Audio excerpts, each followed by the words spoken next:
Foi?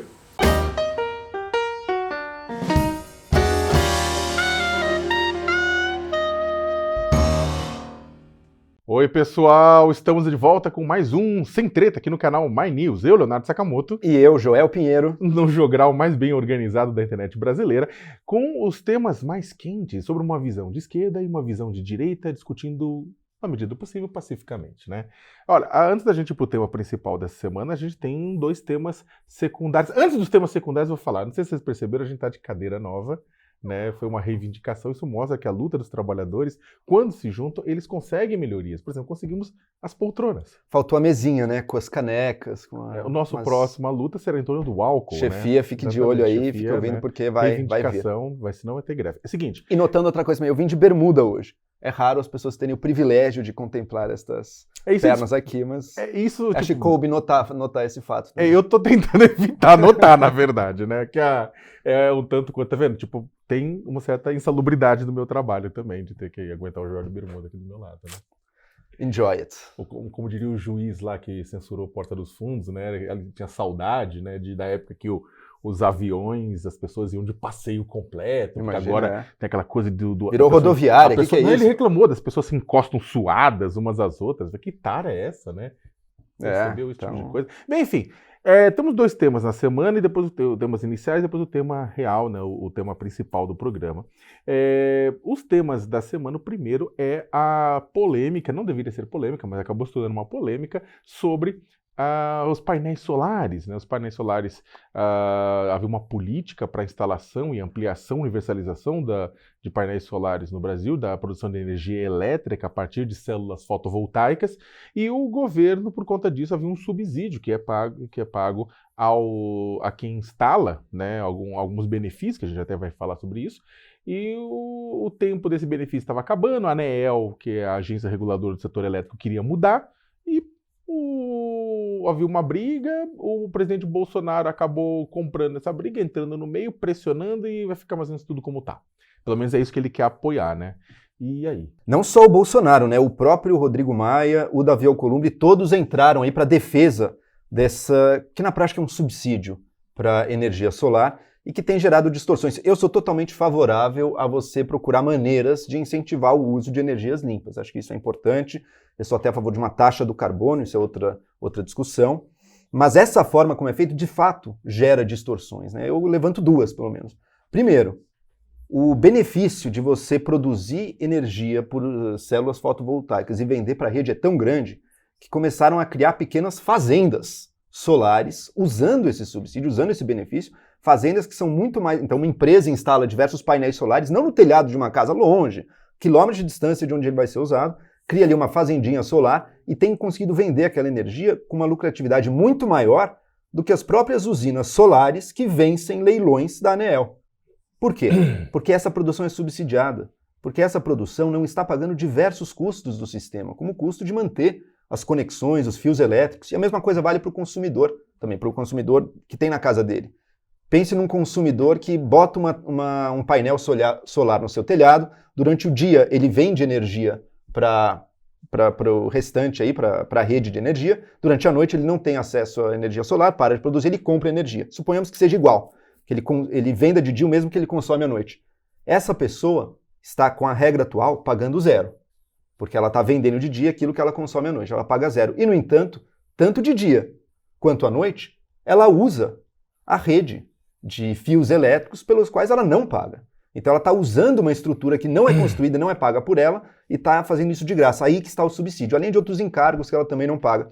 Isso gera distorções. Tá? Porque também, quem é o consumidor que costuma ter o painel solar no telhado da sua casa? Quem é que tem o dinheiro? Quais são os condomínios, as habitações que têm o dinheiro para fazer essa instalação? Que num primeiro momento exige um investimento. São os mais ricos. Então, na prática, a gente está criando uma situação no qual essa ação dos mais ricos está sendo paga pelos mais pobres, que estão aí pagando o custo da energia e que não estão usando os painéis solares. Por isso gera distorções. Eu concordo com o que a ANEEL concluiu, que deveria diminuir aí o benefício que as pessoas ganham por gerar energia solar e vender para a rede, assim como o Ministério da Economia também foi favorável a essa mudança, me parece que seria correta. Infelizmente, o presidente não encampou. O problema é que o Bolsonaro ele se mete sem saber muito bem. Ele ouve um lobista aqui, muda toda a opinião, ouve o governo lá, muda toda a opinião. O problema de ter um presidente sem um mínimo background de vida, né, é isso. Agora, só para finalizar, na minha opinião é o seguinte, é claro, eu acho também que no Joel, eu acho que tem que ter um subsídio para energia elétrica, até porque a gente precisa caminhar para a substituição de energias mais limpas, né, do que a matriz que a gente tem hoje. A hidrelétrica é limpa? Desde que você não se importe com as pessoas que foram retiradas da região, com o impacto de decomposição de matéria orgânica que gera também efeito estufa, um monte de coisa. Agora, a questão é que deveria se separar nessa discussão toda os consumidores residenciais, mesmo, eu acho que mesmo a classe rica que queira substituir, como são grandes consumidores, se eles instalarem placas solares, ótimo, mas uma coisa é o pessoal que está botando no telhado da sua própria casa de forma individual e utiliza a rede como bateria, fornecendo para o sistema de dia, consumindo à noite. Isso é uma coisa normal. A outra é o que o Joel falou, essas usinas instaladas, às vezes a dezenas de quilômetros de distância, que usavam a rede de distribuição sem pagar nada por isso. E isso, é claro, precisava ser revisto, né? Então, o que acontece é que daria para ter uma discussão, mas é que tá, na guerra entre lobbies, o lobby da solar e o lobby das tradicionais, das convencionais, acabou se perdendo o debate. E poderíamos, inclusive, usar, você tem a CID, né, que é a Contribuição para a Intervenção ao Desenvolvimento Econômico, enfim, sobre os combustíveis. Existe uma discussão de fazer uma CID ambiental, tirar dinheiro da gasolina e do diesel e poder subsidiar essas outras fontes. Vamos para o segundo tema? No geral, só finalizando, no geral é muito mais interessante economicamente você criar taxações para as coisas que produzem efeitos ruins do que você criar o subsídio. O subsídio vai gerar incentivos para atividades como essas fazendas solares que pervertem um pouco o uso, que estão ali para lucrar e sem realmente dar o benefício. E outra coisa, você produz um rombo fiscal, né? Esse subsídio tem um preço, é de cerca de 2 bilhões de reais por ano estão prevendo. A taxação, você ganha um dinheiro que depois você pode baixar outros impostos. Então eu sou favorável às taxações. Eu concordo com o Joel, mas é muito bom ver o nosso homem de direita aqui defendendo taxação. Claro. Normalmente isso é uma coisa minha, né? Defender taxar. Porque o Estado vai ter que arrecadar de qualquer jeito para pagar o subsídio que ele está dando. Então... Dentro de você tem um amante de um Estado intervencionista. Não, o Estado tem seu papel, sempre teve seu papel, inclusive para manter um bom mercado em funcionamento. Tô brincando. Gente, o segundo tema de hoje desse início aqui é, falando em sol, os incêndios na Austrália, né? Os incêndios na Austrália que foram causados por conta Bem, tem uma onda de calor, você tem uma situação de ventos que extremamente, não excepcional, mas uma que facilita a propagação das chamas, um terreno seco, né, uma vegetação ressecada que mais parece o nosso Cerrado do que a nossa Amazônia, e que incendiou tomando proporções apocalípticas, atingindo cidades, matando milhões de animais, né? A quantidade de koala e de canguru queimado de fotos que estão vendo por aí é um absurdo. E é claro, tornando a vida em grandes cidades como Sydney, Melbourne, Canberra um inferno, né? Os relatos do pessoal que está lá é que aquilo parece uma praga do Egito.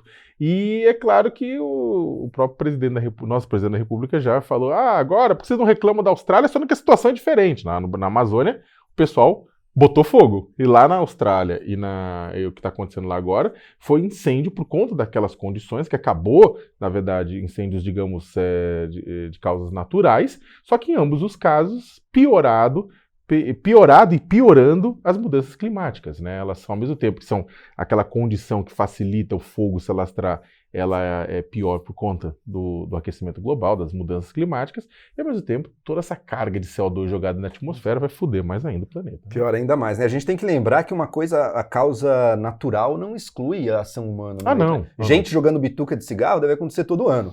Agora, se o clima está mais seco, essa mesma bituca de cigarro tem um potencial destruidor muito maior. É diferente quando o pessoal considera criminoso. É criminoso do tipo, vou limpar aquela área tacando fogo, que é o que acontece na Amazônia. Né? Exato. Não é um desmatamento como a gente viu aqui no Brasil.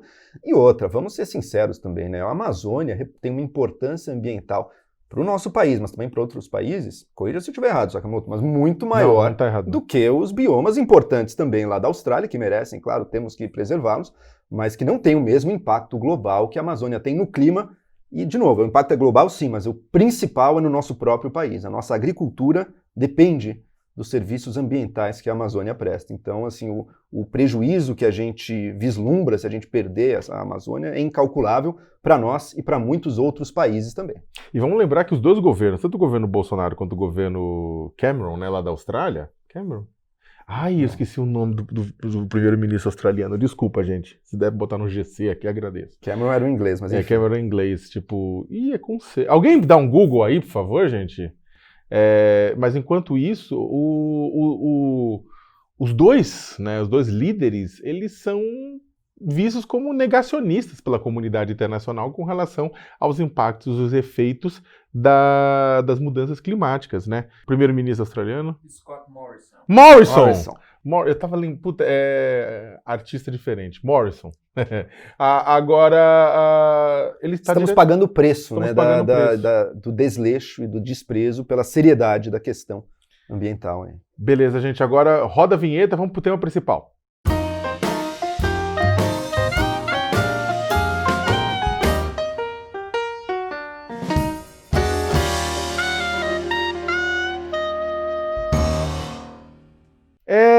Óbvio que o tema da semana ia ser o conflito entre Irã e Estados Unidos, quase conflito, né? Tudo que não apenas envolveu o Oriente Médio, causou tensão no Oriente Médio, mas também respingou em todos os lugares e tivemos, inclusive, tentativas de interferência bufônicas por parte do governo brasileiro, né?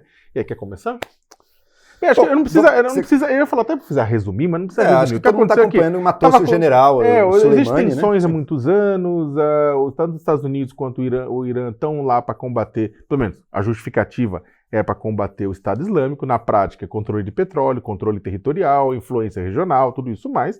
O que aconteceu é que estava rolando uma escalada de coisas, o Irã testando os Estados Unidos respondendo, ataque à base, ataque a isso, vem e vai, ataque à embaixada, até que os Estados Unidos o Trump resolve mandar assassinar o comandante da Guarda Revolucionária do Irã, o Soleimani, que é considerado um herói nacional. A Guarda Revolucionária é uma espécie de força especial que responde ao Ayatollah Khamenei, líder religioso supremo, e ele, na verdade, isso causou indignação regional, indignação no Irã. Uma grande quantidade de manifestantes, centenas de milhares, milhões foram às ruas no Irã. Ficou aquele clima de tensão, o Irã prometendo ir para a guerra, os Estados Unidos prometendo retaliar, a gente falou, fudeu. Só que aí o que aconteceu é que o Irã soltou 22 mísseis em 2 bases americanas no Iraque, não matou ninguém, ao que tudo indica, pelo menos pelas fontes americanas, pelas fontes iranianas matou 80 pessoas, né? E as coisas meio que se acalmaram, porque o Irã precisava dar uma resposta ao pessoal lá dentro.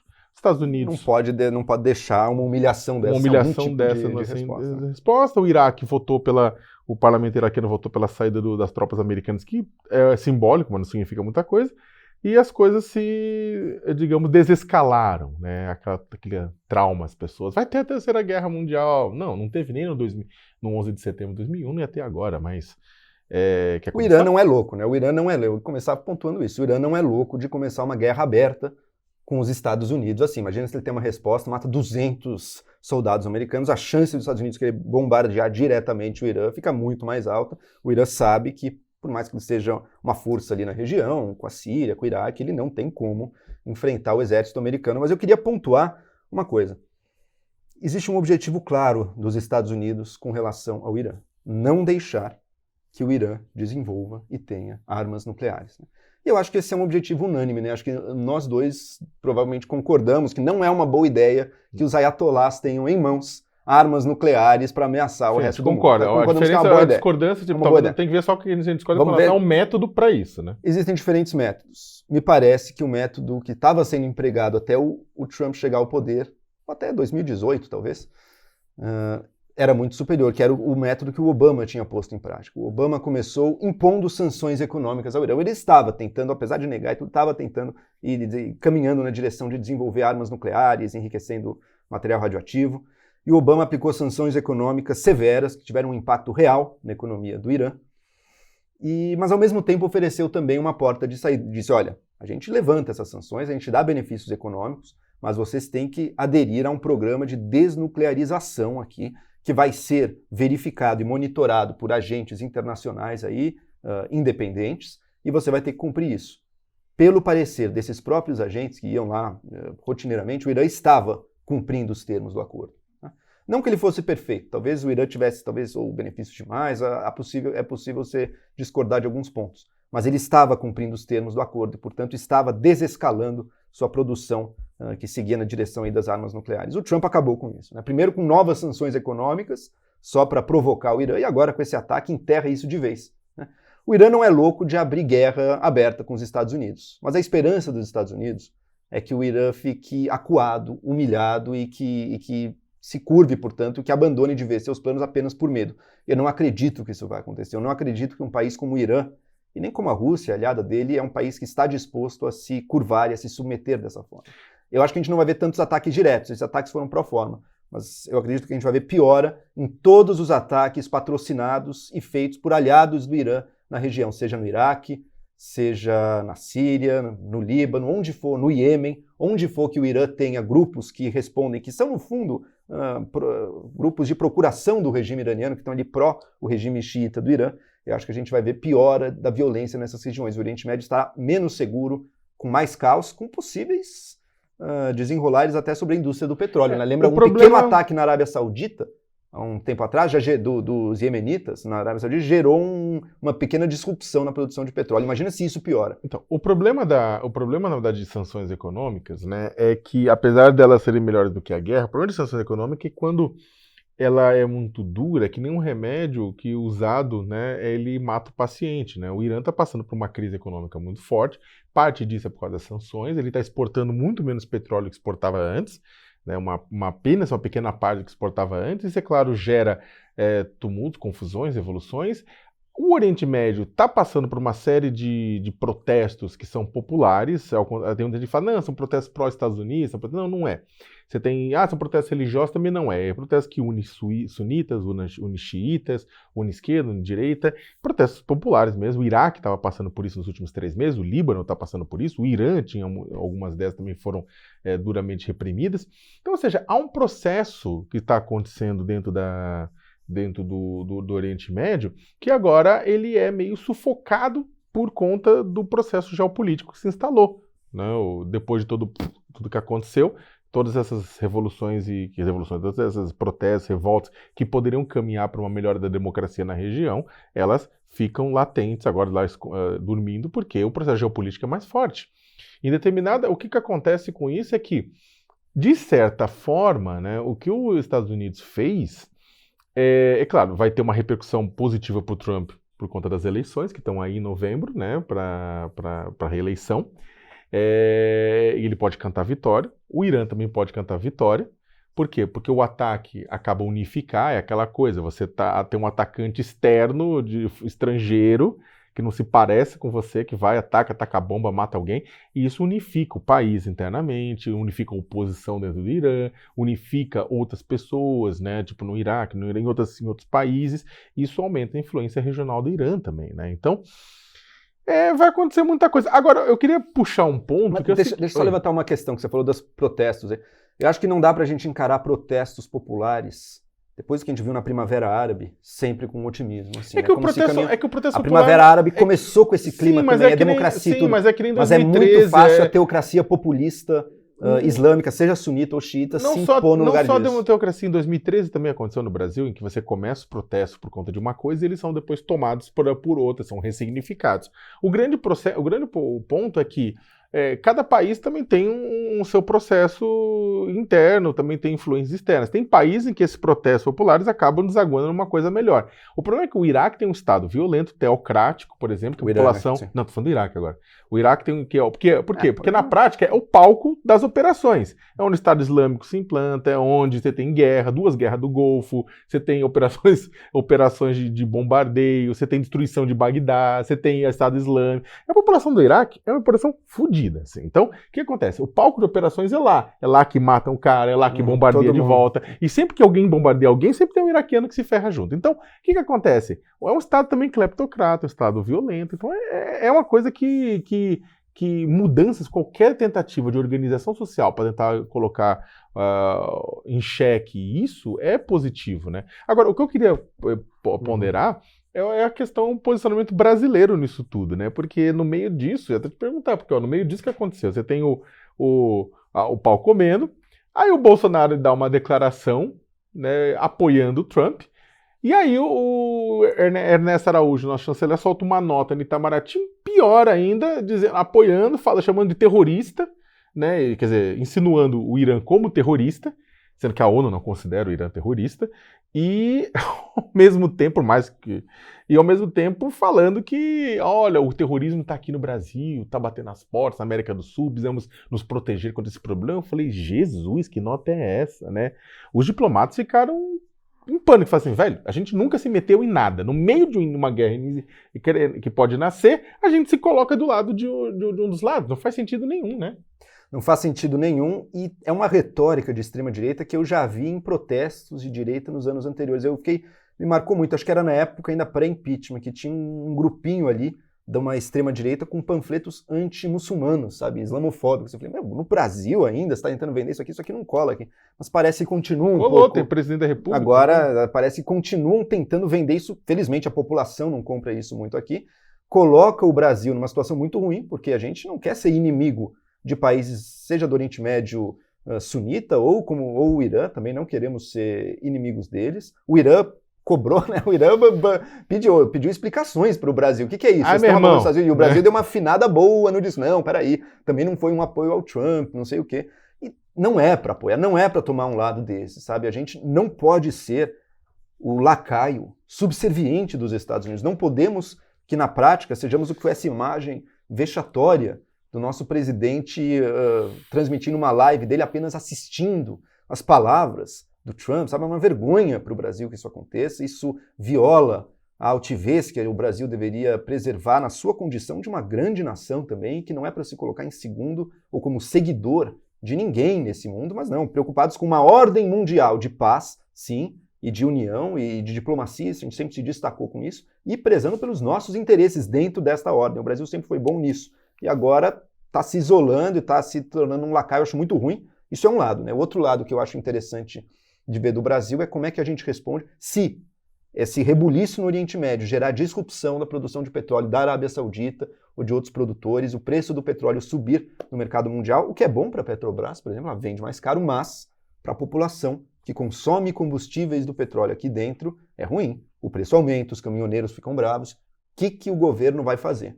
Será que o governo vai bancar a ala Paulo Guedes, que diz, não, olha, não controle os preços, a gente dá um jeito, mas o preço é internacional, a gente não vai subsidiar o consumo do combustível fóssil aqui no Brasil? Ou será que vai adotar a ala mais populista, que diz, não, a gente tem que ajudar os caminhoneiros, tem que fazer o que eles querem? Pela resposta do Bolsonaro, a questão solar, que é uma questão muito menor, que é do petróleo, mas que ele já aí se posicionou mais de acordo com, olha, vamos fazer populisticamente aquilo que os consumidores estão querendo, eu temo que ele vai pender mais para o lado populista, e o que é muito ruim para a economia brasileira. É repetir os erros que a Dilma fez, por exemplo, com a Petrobras. É muito bom porque a gente, ao longo da história, ao longo da política externa brasileira, né, da PEB, a gente conseguiu ter uma posição em que nós éramos chamados, inclusive, para mediar processos regionais, né? Mesmo a questão do Irã... Mesmo no Iraque, o Brasil chegou a ter um papel no Iraque. E mesmo no Irã, recentemente, tipo, por mais que possa discutir, etc e tal, mas o próprio Estados Unidos reconhece, a administração Obama reconhece os processos e os diálogos que foram travados pelo Celso Amorim no intuito de abrir canais de comunicação com o Irã para possibilitar depois, que não falhou naquele primeiro momento, mas aquilo contribuiu para depois fosse criado o acordo nuclear, né? Então, por quê? Porque é um país que todo mundo achava legal, sabe? Tipo, você exporta, tem... Agora, toda aquela coisa do futebol, samba, música, não está significando muito mais coisa. Em alguns lugares onde a presença, os laços são fortes que nem o Líbano, as pessoas falam, no Líbano vai ter... Não, o pessoal adora o Brasil no Líbano. Tem tanto libanês no Brasil descendente quanto no Líbano. Então, é claro que existem laços, e esses laços estão segurando, né? Essa imagem do Brasil está segurando, mas cada vez mais o pessoal olha para o governo, o que aconteceu com o Brasil? O Brasil, que era aquela pessoa que ia fazer a intermediação, a negociação, a discussão, que ia estar presente, não importa com quem que seja, pedindo paz e tranquilidade, agora você tem um presidente bélico ao lado que fala quero paz, mas estou pronto para a guerra, estou pronto para contribuir, que quer participar da OTAN. Aí vai ser loucura, né? Se eu sou otimista a ponto de achar que mesmo os malucos do governo Bolsonaro não vão topar uma ideia de gastar nossos recursos para ajudar em guerra do outro lado do mundo, tipo, né? Desculpa, não é possível, se o Brasil entra mas eu espero, vamos... Se o Brasil entra em guerra, qualquer, não agora não vai acontecer, desescalou, mas se o Brasil acabar entrando em guerra por conta de uma política equivocada, o Congresso Nacional tem que impedir o presidente, porque isso não faz sentido. Né? Um país quebrado ainda se meter em destruir impedir mesmo, impeachment, porque isso é loucura, isso é loucura, né? Loucura plena. Agora, o interessante, todo mundo acompanhou também, que houve também quem defendeu muito o Brasil, mantendo o Brasil numa posição mais amigável, foi a tuitosfera, né? a internet, que houve uma profusão de memes e de recados ao Irã, que chegou lá, o pessoal do Irã, dos jornais lá, fizeram matéria sobre isso, que é os brasileiros pedindo, por favor, Irã, não ataque. Né? Não ataque. Nós somos brasileiros, nós somos legais. Somos né? esses malucos. Aí o Irã falou assim, mas não estamos atacando, né? Mas mesmo assim eles acharam graça. Por quê? Porque todo mundo falou assim, somos de paz, adoramos o Irã, adoramos o povo árabe, né? Brincadeira à parte, né? Esses fatores, eles são disruptivos, assim, dessa imagem do Brasil. Ele prova que o Brasil não é Bolsonaro, né? E isso é importante, né? Que lá fora o pessoal perceba que existe uma diferença. Mesmo seja por brincadeira, essa brincadeira, ela contribui. Um último ponto que eu gostaria de botar. A situação no Oriente Médio é um caos. A violência ali, o número de estados fracassados, como é o caso do Iraque, por exemplo, como é o caso do que parece que vai acontecer no Iêmen também, que a situação está ficando inviável, assim, é muito difícil. A gente vê os Estados Unidos sempre com uma postura altamente questionável, porque não só o Trump, hein? O Obama também ordenou diversos ataques de drones ali, matando muitas pessoas. Então não é uma coisa de um presidente só, a política externa americana, seja quem for que estiver no poder, vai estar envolvida na região e vai estar promovendo e fazendo ações aí muito questionáveis do ponto de vista ético, mas ao mesmo tempo eu gostaria de lembrar que ruim com os Estados Unidos, sim, mas pior sem ele. Se os Estados Unidos voltasse, ou quisesse voltar para os períodos pré-Segunda Guerra Mundial, com uma política externa isolacionista, em que ele ignora os problemas do mundo e não se preocupa em manter essa ordem mundial que foi criada depois da Segunda Guerra, a gente não veria paz e harmonia no Oriente Médio. Eu acho que algumas pessoas têm essa ilusão. Os Estados Unidos criou a guerra ali, onde os povos saíram. Não. A gente veria outros poderes tomando conta, especificamente a Rússia, que é quem está lá mais perto e é aliada do Irã. E se é ruim com os Estados Unidos, que mantém essa ordem muito imperfeitamente liberal, pode ter certeza que ele vai deixar saudade se a gente deixar a Rússia ocupar o espaço, ou a China, em outros contextos, o espaço que os Estados Unidos tem e tinha em garantir, em ser esse, forma meio pejorativa, mas talvez necessária, polícia do mundo. Então, eu tenho uma... Agora não vamos chegar agora nisso, pode até fazer uma nova discussão sobre isso, sobre a política externa americana. Eu discordo, porque é o seguinte, eu não gosto de usar o condicional se em história, sabe? Se, por exemplo, os Estados Unidos apoiou um regime violento, que era do Shah Reza Pahlavi, antes, que era o regime do Irã antes da Revolução Islâmica. Não estou defendendo o Irã, o governo do Irã, ou nenhum governo local. Foi uma linda revolução popular ali, né? Não, mas o que acontece é o seguinte, mas o governo, na verdade, anterior, era muito violento com a população, sim, claro. e tudo isso mais, e era apoiado pelos Estados Unidos, que manteve ele lá.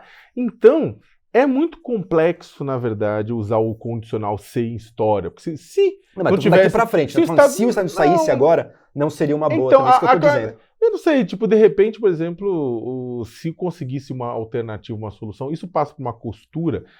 O principal problema, apesar do Irã estar cagando e andando para os palestinos, como os palestinos adoram falar também, passa por uma costura da solução da Palestina. Agora, se você costura a solução da Palestina e você consegue, por exemplo, a Arábia Saudita, que é aliada dos Estados Unidos, faz muita sacanagem. Vamos lembrar que o Estado Islâmico e boa parte dos movimentos terroristas não são xiitas, à toa agora. São sunitas. Estão rindo à toa. E são daquele ramo dos sunitas ligado à Arábia Saudita. Então o que acontece é que você tem é tudo muito complicado. Porque Porque os aliados dos Estados Unidos têm aliados que são terroristas também. Então o que acontece? É muito complicado. Para solucionar, precisaria de forças de paz internacionais, comandadas pelas Nações Unidas e não por governos específicos, para manter determinados processos e avançar na construção da paz. Agora também é muito difícil avançar na construção da paz. A ONU tendo esse papel hoje em dia é muito distante. Mas é muito distante, inclusive porque os Estados Unidos também não deixam, né? Mas também a própria Estados Unidos não deixa. E você tem um outro problema que é o seguinte: Israel, é claro que o povo de Israel tem seu direito de existir enquanto Estado. Mas, ao mesmo tempo, os palestinos têm direito de existir também. Então, como é que você vai solucionar? Tem que fazer uma solução. Só que Israel também se sente empoderado por conta dos Estados Unidos e também não vai optar tão facilmente. O jogo, quebra-cabeça no Oriente Médio, as potências colonizadoras, desde alguns séculos atrás, foram cagando na demarcação. Não é que os combates são milenares, lá não são. Mas fomos cagando século atrás de século, em todos os problemas, lá problema atrás de problema, é que não quebra-cabeça difícil de montar. Mas eu acho que os Estados Unidos poderia ser mais parte da solução do que do problema se optasse por atuar de uma forma coordenada sobre as Nações Unidas, coisa que também não vai topar. Eu acho que agora, estou vendo aqui que estão chamando que nosso tempo acabou. Gente, eu quero agradecer por vocês terem ficado com a gente mais uma semana aqui no Sem Treta. E não esqueçam de se inscrever no canal e até semana que vem. É isso aí, falou pessoal, até semana que vem.